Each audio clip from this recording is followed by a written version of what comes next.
हम बात कर लेते हैं द्वि विस्थापन अभिक्रिया की, जो कि क्वेश्चन नंबर 11 है। और विस्थापन अभिक्रिया जैसे हमने पढ़ी है, ये देखो अब विस्थापन अभिक्रिया जो हमने पढ़ी है ना, तो विस्थापन अभिक्रिया से ही रिलेट करता है द्वि विस्थापन अभिक्रिया। तो आओ इसको भी देख लेते हैं। तो इसको समझते हैं सबसे पहले कि आखिर ये होती क्या है। तो यहाँ पे हमने इस कागज को लगा लिया, रफ कागज को।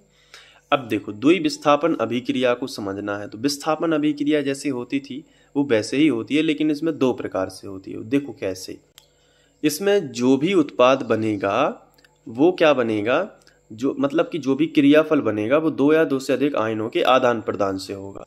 मतलब दो यौगिकों के बीच आयनों का आदान प्रदान होगा। देखो कैसे, यहाँ पे एग्जाम्पल लिखता हूँ। सोडियम सल्फेट, सोडियम सल्फेट ऐसे लिखा जाता है Na2SO4। ये सोडियम सल्फेट है। इसकी अगर क्रिया बेरियम क्लोराइड से कराई जाए, जो कि इस तरीके से लिखा जाता है BaCl2, बेरियम क्लोराइड से कराई जाती है, तो ये तीर का चिन्ह हमने बना लिया कि अभिक्रिया करा दी। तो इसमें क्या बनेगा, देखो ध्यान से, सोडियम पर होता है प्लस और SO4 पर होता है माइनस आयन, है ना। तो डबल प्लस हो जाएंगे क्योंकि दो सोडियम है, तो ये हो गया डबल प्लस और ये हो गया डबल माइनस। इसको समझो। इसी तरीके से ये जो बेरियम है इस पर भी क्या है, डबल प्लस है। और Cl, एक Cl पर एक माइनस होता है, तो दो Cl पर कितने माइनस हो जाएंगे, दो माइनस। तो डबल प्लस हो गया और डबल क्या हो गया, माइनस। तो अब क्या होगा कि जो भी क्रियाफल बनेगा वो इस तरीके से बनेगा कि इसका जो प्लस है इसके माइनस से क्रिया करेगा और इसका जो माइनस है इसके प्लस से क्रिया करेगा, क्योंकि प्लस माइनस आपस में एक दूसरे को खींचते हैं।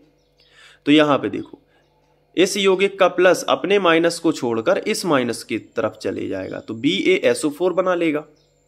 समझ में आया ना, BaSO4। और इसका जो प्लस है, सोडियम का प्लस, ये अपने माइनस को छोड़कर दूसरे यौगिक के माइनस को अट्रैक्ट कर लेगा, यानी उसको खींच लेगा और बना लेगा 2NaCl। 2 है ना, दो दो है ना ये दोनों, तो 2 और फिर लिखेगा NaCl। यहाँ पे Ba और SO4 डायरेक्ट जुड़ गए, तो इस तरीके से ये दोनों जुड़ गए, BaSO4 और ये Na2Cl2। तो ऐसे तो लिख नहीं सकते Na2Cl2, इसमें NaCl का सूत्र यानी नमक का सूत्र गड़बड़ हो जाएगा, तो दो आगे लिख दो, दोनों का छोड़ के यहाँ पे दो आगे लिख दो, 2 NaCl। तो इसमें क्या हुआ है, द्वि विस्थापन अभिक्रिया है ये, क्योंकि इसमें जो है क्रियाफल का निर्माण इसमें आयनों के आदान प्रदान से हो रहा है।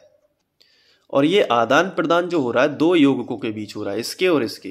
तो दो यौगिकों के बीच आयनों के आदान प्रदान से जो क्रियाफल बना है, तो ऐसी अभिक्रिया द्वि विस्थापन, क्योंकि इसमें दो बार विस्थापन हुआ, एक इसका अलग और इसका अलग। मतलब इसने खींचा इसको, एक विस्थापन तो ये कर लिया, लेकिन इसने खींचा इसको, देखो इसने खींचा इसको, ये विस्थापन हो गया एक, लेकिन इसने इसको भी तो खींचा, एक ये विस्थापन हो गया। जबकि विस्थापन अभिक्रिया में दो विस्थापन नहीं हो रहे थे, एक ही विस्थापन, केवल ये खींच रहा था इसको। आप ये देखो, केवल इसने अधिक क्रियाशील तत्व ने कम क्रियाशील तत्व के यौगिक को उससे अलग कर दिया था, मतलब इसने इसको खींच लिया था, ये देखो। लेकिन क्या इसमें ऐसा हो रहा, इसमें नहीं हो रहा। क्यों, क्योंकि इसमें दोनों पर प्लस माइनस, दोनों के पास प्लस माइनस है। इसमें नहीं थे। इसमें आप देखो कि एक के पास ही प्लस वाला था, इसके पास और कोई नहीं था माइनस वाला कि ये खींच सके। ठीक है, तो ये केवल विस्थापन अभिक्रिया है और ये जो है ये द्वि विस्थापन अभिक्रिया है। तो इसमें आप क्या लिखोगे, इस ऐसी अभिक्रिया जिसमें क्रियाफल या उत्पाद का निर्माण दो या से अधिक यौगिकों के आयनों के आदान प्रदान से हो।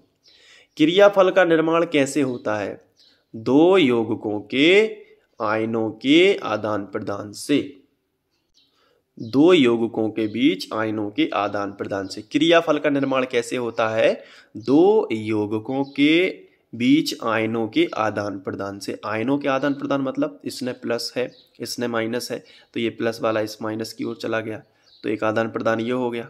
मतलब इसने अपने प्लस इसको दे दिया और दोनों उदासीन होकर एक यौगिक बना लिया इन्होंने, है ना। ऐसा यहाँ पे हुआ है। तो क्रियाफल का निर्माण कैसे होता है, द्वि विस्थापन अभिक्रिया, ऐसी अभिक्रिया जिसमें क्रियाफल का निर्माण दो यौगिकों के बीच आयनों के आदान प्रदान से हो। समझ में आया कि नहीं। मतलब जो भी क्रियाफल है, जो भी मतलब ऐसी अभिक्रिया जिसमें क्रियाफल का निर्माण, ऐसी अभिक्रिया जिसमें उत्पाद का निर्माण दो यौगिकों के बीच आयनों के आदान प्रदान से हो। तो आइए इसको लिखते हैं, इसकी डेफिनेशन। सबसे पहले हेडिंग डाल दी हमने, फिर लिखेंगे ऐसी अभिक्रिया जिसमें उत्पाद का निर्माण दो यौगिकों के बीच आयनों के आदान प्रदान से होता है। तो ये जो परिभाषा है, अब ये तो आप अच्छे से समझ के याद कर लोगे। अब देखो इसका जो उदाहरण है वो मैं आपके सामने लिख देता हूँ, वही उदाहरण है जो हमने अभी देखा है, तो लिख लेता हूँ।